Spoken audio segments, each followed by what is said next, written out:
সম্মানিত দর্শক শ্রোতা, আপনাদের অবগতের জন্য আমি জানানোর চেষ্টা করব ইনশাআল্লাহ।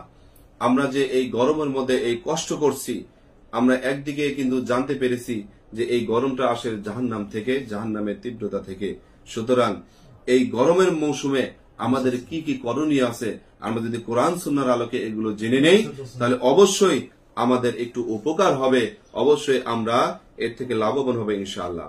এক নম্বর হলো, এই গরমের মৌসুমে আমরা কি কি কাজ করব, কি কি কাজ করলে একদিকে গরম থেকে যেমন আমরা বাঁচতে পারবো, অপরদিকে এই গরমের তীব্রতার ক্ষতি থেকেও আমরা বাঁচতে পারবো। এক নম্বর হলো নফল রোজা রাখা।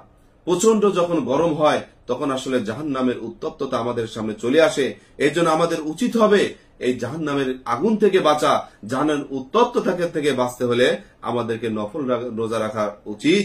যে ব্যাপারে হাদিসের মধ্যে আসছে, উম্মুল মুমিনিন আয়েশা সিদ্দিকা রাদিয়াল্লাহু আনহা থেকে উদ্দেশ্য করে রাসূল করিম সাল্লাল্লাহু আলাইহি সাল্লাম বলেছিলেন, যখন তিনি উমরা আদায় করছিলেন, এই ব্যাপারে রাসূল সাল্লাল্লাহু আলাইহি সাল্লাম বলছে, ইন্নাল্লাকি মিনাল আজরি কদরা নাসবিকি ওয়া নাফাকাতিক। রাসূল করিম সাল্লাল্লাহু আলাইহি সাল্লাম বলেন, তোমার কষ্ট ও খরচ অনুযায়ী তোমাকে সওয়াব দেওয়া হবে। অর্থাৎ আম্মা জানি আয়েশা সিদ্দিকা রাদিয়াল্লাহু আনহা ওই সময় তিনি রোজা রেখেছিলেন।